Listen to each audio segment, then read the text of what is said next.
ভালোই মিষ্টি, বিট নুন দিয়ে খেলে আরও টেস্টি। গরুটা মনে হয় জল খাবে গো। আজকের ওয়েদারটা না দারুণ লাগছে, বেশ ফুরফুরে হাওয়া দেখো, আর রোদের তাপটাও অতটা না। বাবা দারুণ হাওয়া দিচ্ছে।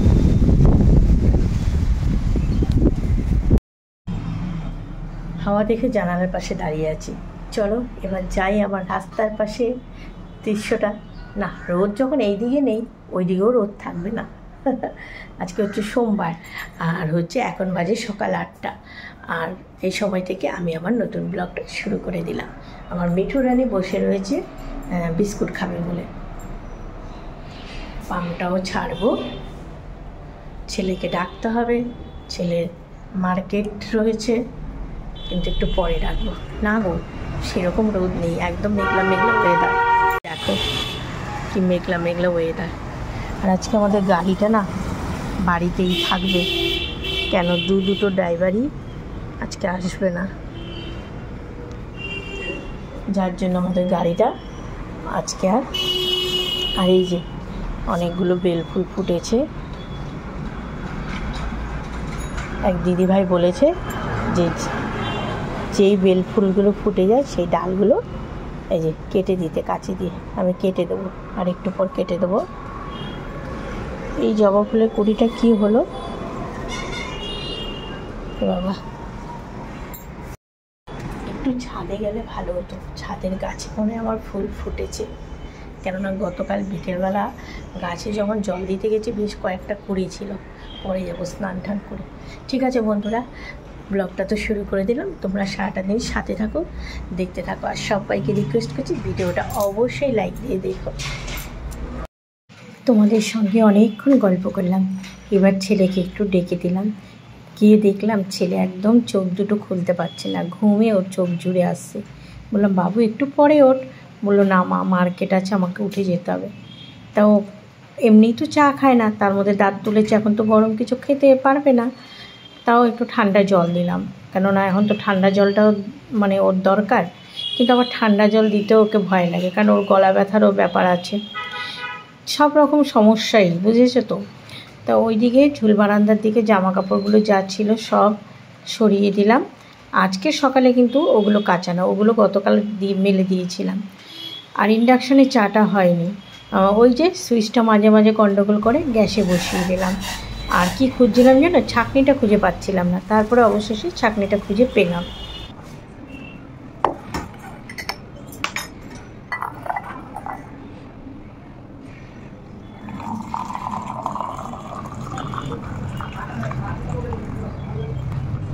আমার এই জানালাটা দিয়ে সহজে হাওয়া আসে না, আজকে আসছে ফুরফুরে হাওয়া।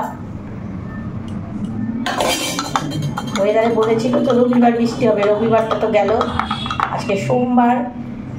দেখা যাক, একটু বৃষ্টি হলে একটু মানুষ স্বস্তি পাবে, ও এত গরম বাবা। চা নিয়ে তো এপাশে চলে আসলাম। আমাদের ওকে বললাম তুমি গিয়ে বরঞ্চ দোকানটা খোলো, ছেলেটা তো চোখ মানে ঘুমেই চোখ জুড়ে আসছে, ও শুয়ে শুয়েই মোবাইলে কাজ করছে। তা ছেলে ঠিক উঠে গেছে, বললাম বাবু আরেকটু শুয়ে থাক। আসলে কি বলো তো, যতই ইয়াং জেনারেশন হোক আর যাই হোক, দাঁত তোলার তো একটা ধকল আছেই না, ওটা তো চোখ কান মাথার সাথে তো একদম মানে একটা কানেকশন থাকে, তাই না। ছেলে এখন এই যে একটু বিস্কুট দিয়ে জল দিয়ে দিলাম, আমি বললাম দুটো খা, অন্তত একটা ওষুধ তো খেতে হবে। তো ওষুধ বের করেছিলাম, বললো মা এখন ওষুধ না। ওদিকে কিন্তু মানে মোবাইলে কাজ করছি, আর ওই বিস্কুট দিয়েছিলাম, পরে যেই ওর দোকানে চলে গেছে দেখলাম দুটো বিস্কুট খেয়েছে আর দুটো বিস্কুট রেখে দিয়েছে। এখন এই যে টেবিল ক্লথটা ধোবো বলে সব সরিয়ে দিচ্ছি। আর আমার এই লাকি ব্যাম্বো গাছটা এতটাই লম্বা হয়ে গেছে, কিছু হলেই খালি হেলে পড়ে। আজকে একটু হাওয়া ছেড়েছে, কতবার যে ওটা পড়ে যাচ্ছে, ওটাকে আবার ঠিকঠাক করে গুছিয়ে রাখছি। পেপার ছিঁড়ে গতকাল রাতে কয়েকটা বোতলে পেপার ছেঁড়া আর জল দিয়ে ঝাঁকিয়ে রেখেছিলাম। আর এখন এই টেবিলে যেই বোতলটা থাকে সেটাও মানে ওই রকমই করলাম। কি বলো তো, পেপার ছেঁড়া আর জল দিয়ে যদি তুমি বোতলের ভেতরটা ঝাঁকিয়ে পরিষ্কার করো, ভালো পরিষ্কার হয়। কেন বোতলের ভেতরে সার্ফ টার্ফ দিলে একটা গন্ধ হয়ে যায় না, আলু থেতো করে জল দিয়ে দিলেও ভালো পরিষ্কার হয়। তো ওগুলো পেপারগুলো আবার না বের করতে খুব সমস্যা, অনেকক্ষণ ধরে ঝাঁকিয়ে ঝাঁকিয়ে বের করে বোতলের আউটসাইডগুলো মেজে নিলাম, পরিষ্কার হয়ে গেল বোতলগুলো। আর একবার জল ভরা হয়ে গেলে দেখবে সহজে আর মাজা হয় না বোতলগুলো। তা ও আবার যেই দেখেছে আমি বোতলগুলো ধুচ্ছি, ও আবার দোকান থেকে ডিসপেন্সারটা এনে দিল। বললো তুমি যখন বোতলগুলোই ধুচ্ছো, এই ডিসপেন্সারটা একটু পরিষ্কার করে দাও, ড্রাম উল্টালে তার হবে না মাজা। ওটা কেচেছি, এত ক্লিপগুলো দেখি না। এই ছাদে মেলে দিতে যাবো, সব তো হাওয়ায় উড়ে পড়ে যাবে। কোথায় যে ক্লিপগুলো রেখেছি। ওয়েদারটা এরকম দেখে ভেবেছিলাম ছাদে গিয়ে কলপাড়েই কাচবো, তারপর না, নিচে বাথরুম থেকেই কেচে নিলাম। বেশি কিছু না, 2টো টেবিল ক্লথ আছে আর কয়েকটা পিলো কভার। দেখলে তো, আবার লাকি ব্যাম্বো গাছটাকে সোজা করলাম। ওটা আজকে সারাদিন ডিগবাজি খেয়েছে। আর এখানে যাচ্ছি ছাদে, সিঁড়ির ধাপে ওই 3 তলার বোনটার 2টো ভাগনা এসেছে। ওরা সিঁড়ির ধাপে নালে ছাদে বসে বসে মোবাইল দিয়ে গেম টেম খেলে, তো তা ওই বসা ছিল। বলেছিলাম না গাছে জবা ঠিক ফুটে আছে। এই যে একটা জবা, আর ওই মাথায় একটা। হাওয়া আছে, আবার রোদের তাপও আছে বাবা গো।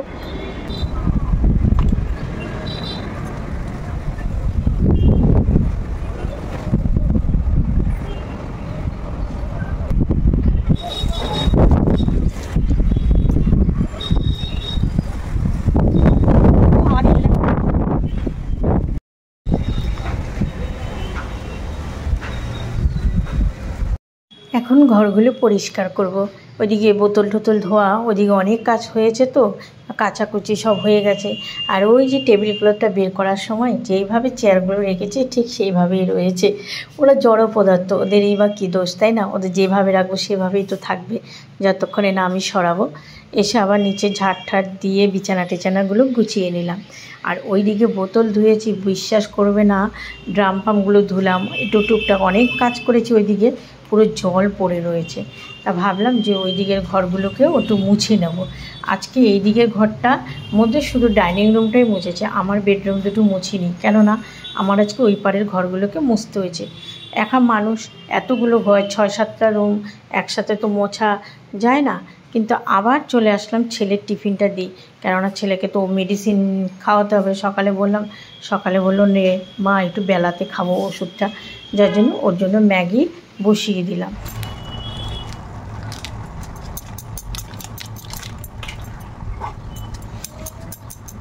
সেদিন আমার বাবু একটা ভালো প্রশ্ন করেছে, ওমা আমাদের ঘর তো রোজ মোছো না?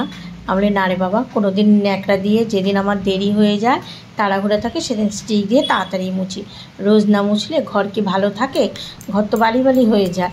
আর এখন এই যে ছেলের ম্যাগি হয়ে গেছে, এখন ওই যে দেখো না, কালো প্লাস্টিক নিয়ে খোঁজাখুঁজি শুরু করেছি। ম্যাগিটা আর ওষুধটা ওকে দিয়ে আসবে। এখন ও কম্পিউটার ছেড়ে উঠে আসবে না উপরে। ছেলেকে খাবার ওষুধ সব দিয়ে আসলাম। এই যতই কাজে ব্যস্ত থাকি, কর্মব্যস্ততার মধ্যে এটা হচ্ছে প্রধান কাজ। এই ঘরে বোতল টোতল ধুয়েছি তো, জল পড়ে কী অবস্থা এই জায়গাটা। এইটা মুছবো এখন, সেই তো ঘর মুছবো এই ঘরটা। তা ভাবলাম এই দেয়ালগুলো একটু মুছে নিই।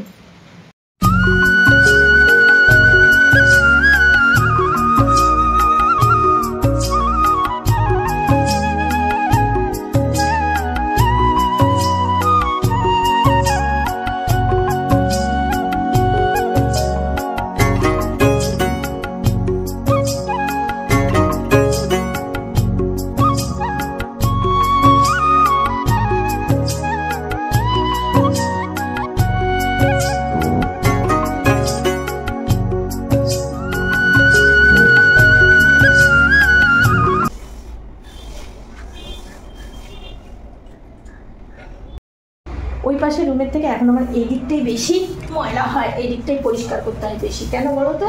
এদিকেই তো খাওয়া দাওয়ার সমস্ত কিছু, যার জন্য সন্ধ্যার পরেও ওটা তালা দিয়ে এদিকে চলে আসে। খাবে না? খাইনি? হায় ভগবান, কেন? আমি তো করে সাথে সাথেই দিয়ে আসলাম। এগুলো মানে এইরকমই।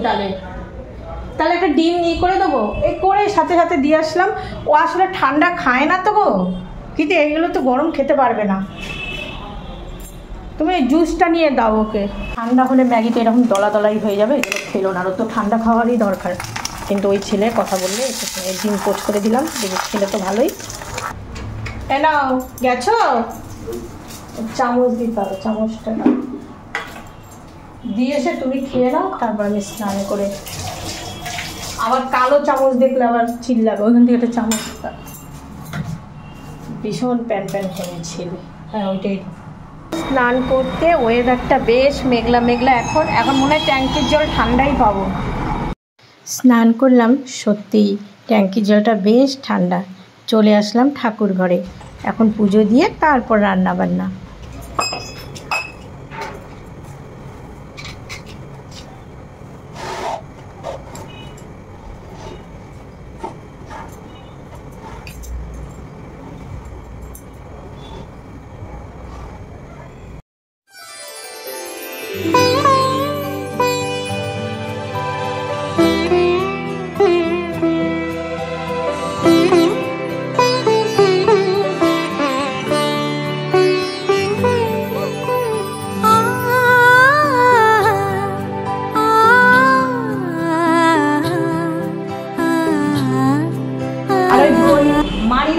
আইসক্রিমের এটা একটু রাখবি, বুঝেছিস? যেখানটা দিয়ে দাগটা তুলেছি ওখানে বরফটা নিয়ে কিছুক্ষণ এরকম করে রেখে দিবি। চামচ আর ঠাকুমাদের ওখান থেকে নিয়ে নে।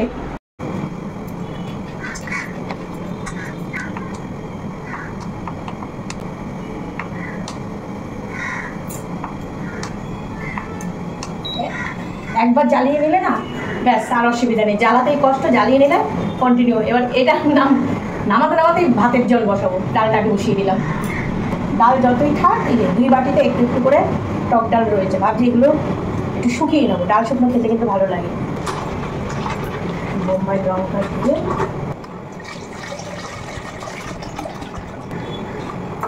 আজকে 2 ভাগই ভাত করবো।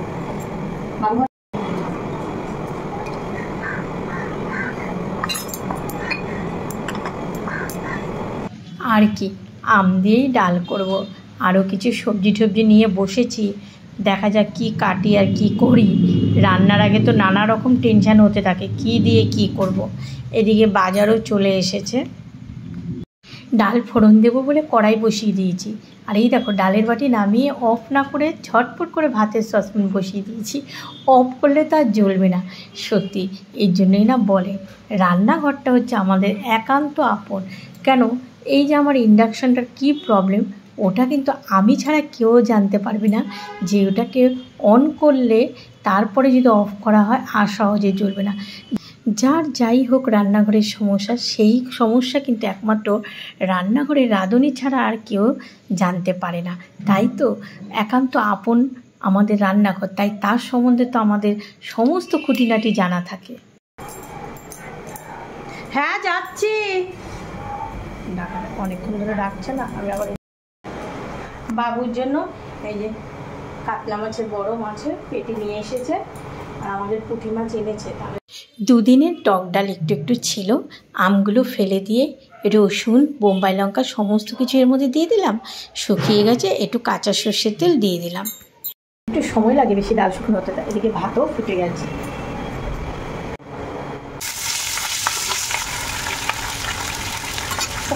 একদিন 2 দিনের ডাল থাকলে না, মানে একটু একটু করে থাকলে এরকম শুকিয়ে কিন্তু খেতে দারুণ লাগে। কেউ যদি না খাও খেয়ে দেখবে, ফেলে না দিয়ে ওইভাবে ডাল শুকনো আমার মা করতো, আমরা খেতাম, সত্যি খুব ভালো লাগে। এই যে এতটা ফলি মাছের ঝোল ডাটা দিয়ে করেছি রয়েছে, বলে এগুলি শেষ করো, ভাগে ভাগে অত করতে না। ও প্রেশার, ওই যে ফলি মাছ ডাটা দিয়ে দেখালাম, ওটা গতকালে। আর ভেবেছিলাম উচ্ছে ভাজা করব, তারপরে না উচ্ছে আর আলু প্রেশার কুকারে সেদ্ধ দিয়ে দিয়েছি। ভাবলাম যে একটু সেদ্ধ খেলে ভালোই লাগবে। এই দেখো ফলি মাছের ঝোলটা নামিয়ে রাখলাম, ডাল শুকনোটাও রয়েছে, আর ওইদিকে মানে আম দিয়ে যে ডাল করেছি সেটা। এবার ছেলের মাছটা ভেজে ভাবলাম কি জামা কাপড় যে কটা শুকিয়েছে গিয়ে নিয়ে আসি। তা এখন আবার উঠতে গেছি, ওর ভাগনাটা ছাদে বসা, গিয়ে দেখি আমার সব টেবিল ক্লথ টলথ সমস্ত কিছু উড়ে চলে গেছে। আর আমাদের কে জানি এই জামা কাপড় মানে গাঁটটিগুলো এখানে রেখে দিয়েছে। তা আমি আবার উঠতে উঠতে ভাবলাম কার এগুলো, তাই দেখো সমস্ত কিছু উড়ে গেছে। আরেকটা কোথায় গেল? ও ওই একটা গেছে না, ক্লিপ দিয়েছি না, বাতাসে উড়ে গেছে। দেখ, বাতাসের সঙ্গে পারা যায় না।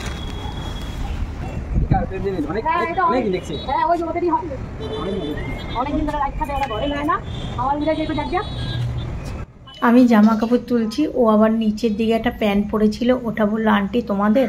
তারপরে আমি বললাম না, বলে এই প্যান্টটা আমি কতদিন ধরে দেখছি। আমি বললাম ওই দরজার মধ্যে গুজে রেখে দাও, কারণ ওই রুমেরই হবে। ওরা যে গেছে এখনো পর্যন্ত আসেনি, আসবে মনে হয় এর মধ্যেই চলে আসবে। কোন দেশে পাড়ি দেবা? এই লোটা কম্বল বের করেছ। ক্লিপ ছিল প্রায় 7টা থেকে 8টা, হাতে করে মাত্র যে 6-7টা ক্লিপই তো নিয়ে গেছি। 2টো ক্লিপ শুদ্ধ কোথায় উড়ে গেছে। এত হওয়া বাইরে, আর ঘরে রান্নাঘরে থাকলে কিচ্ছু টের পাই না। বাবুর মাছটা পেঁয়াজ দিয়ে করবো। আর তোমাদের বললাম না যে পুঁটি মাছ আনা হয়েছে, আজকে আর রান্না করবো না, এই পেঁয়াজ দিয়ে দিলাম। ইন্ডাকশনটা জ্বালাই নেই, কালকে করবো। কিন্তু পুঁটি মাছের অবস্থা 12টা বেজে গেছিলো, মানে আরও 12টা বাজবে। এই জন্য কড়া করে ভাজা করলাম, কালকে যেন রাখা যাবে না। পুঁটি মাছগুলো বেশ বড় বড় সাইজেরই ছিল জানো তো, কিন্তু কিছু করার নেই, ভাজা করে নিতে হলো। পুঁটি মাছ ছিল, খলসে মাছ ছিল, বেশ ভালো ভালো মাছগুলো ছিল, কড়া করে ভাজা হয়েছে। বসাবো এর মধ্যে। স্নান করতে বাবু ডাকলো কেন তোমারে? তাহলে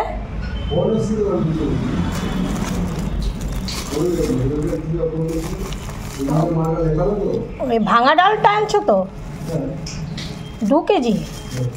কত করে নিল? বিস্কুটগুলো টেবিলে রেখে দিলাম।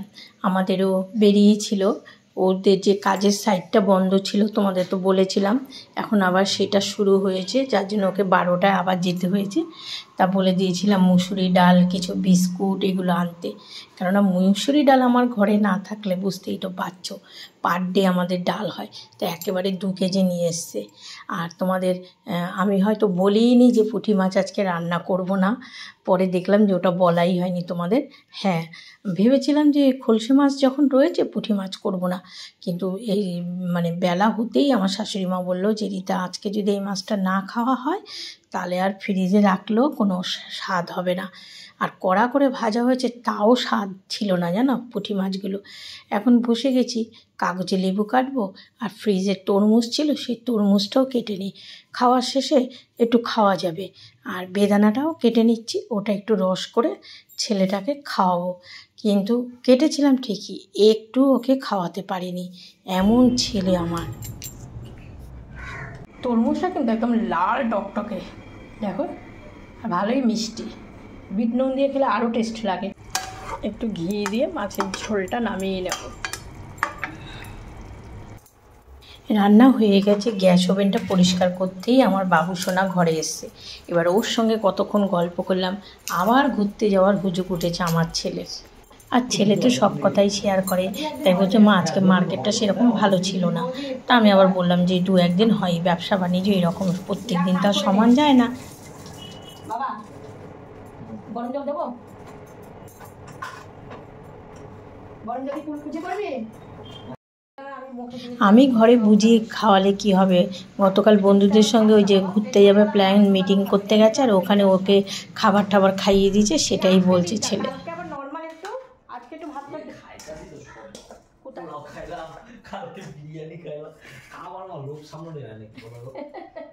আরে খাচ্ছিলাম না, আমার জন্য ওই নিয়ে আসছে খাওয়া।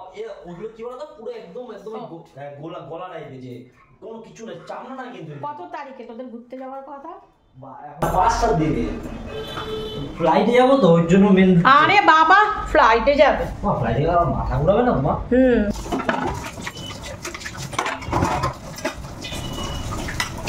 খাওয়া হয়ে গেছে, বাসন কটা ধুয়ে রাখি। আজকে 3টের আগে খাওয়া হলো, 3টে এখনো বাজে না। বিট নুন দিয়ে এনেছি। বাজে যায়, গরুটা মনে হয় জল খাবে গো। আমাদেরও কিশোর কুমারের গানগুলো ছেড়েছে, বেশ ভালোই লাগছিলো। এই যে দুজনের তরমুজ খাওয়া হয়ে গেল, বসে খেলাম। বিকেল হয়ে গেছে যখন, একটু তরমুজ খেলাম। আমি বললাম চা না দিলে হবে তো? এবার ও বলছে বাবা এটাও ভিডিও করে নিলে আমি খাচ্ছি কিভাবে। এই ছোট্ট ছোট্ট মুহূর্তগুলো ক্যামেরা বন্দি করে রাখলে বেশ ভালোই লাগে, তাই না? ছোট ছোট মুহূর্তগুলোই তো আমাদের কাছে জীবনের শ্রেষ্ঠ। ধুয়ে নিলাম, সন্ধ্যা পুজো দেবো। আর এখনও সন্ধ্যা হয়নি, এখনও বাইরে একটু আলো আছে। ছাদের গাছে জল দিলাম না, কেন বলো তো? আশায় রইলাম যদি বৃষ্টি আসে তাহলে গাছে তো জল পড়বে, আর নাহলে কালকে সকালে গিয়ে দিয়ে আসবে জল। বাইরে এখন আলো আছে, ওকে এক কাপ চা করে দেবো, দিয়ে তারপরে কাজ করতে বসবো ঠাকুর ঘরে যাবো।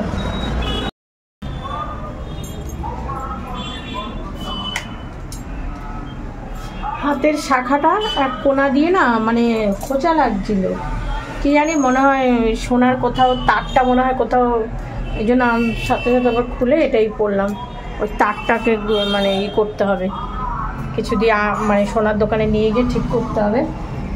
আর সন্ধ্যা পুজো দেওয়া হয়ে গেছে, আমি এখন যাই একটু জামা কাপড়গুলো ভাঁজ করবো। অনেকগুলো জামা কাপড় ওই পাশে, ছেলে এখন হাঁটছে, আমাদেরও বেরিয়ে গেল, ছেলে হাঁটছে। এই যে এই টাইমে দোকানটা খোলা থাকে তো, এবার ছেলে একটু হাঁটাচলা করতে থাকে, তখন কাস্টমার, হ্যাঁ গ্যারেজে কাজ হলে এই টাইমেও আমাদের লোকজন আসে, তার ছেলে এখন খোলা রাখলো। এটার অপেক্ষায় ছিলাম, সেটা অবশেষে হলো।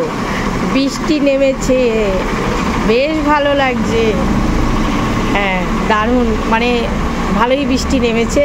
এরকম যদি বেশ কয়েক ঘন্টা হয় তাহলে পুরো আমরা সবাই ঠান্ডা হয়ে যাব, তাই না? ঠিক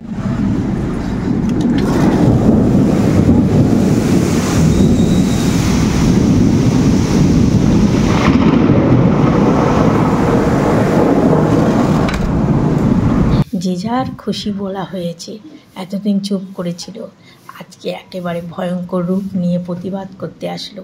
উফ কি গরম, একটু কি বৃষ্টি হবে না? নাও, এবার সবার মুখের ওপর জবাব দিয়ে দিল।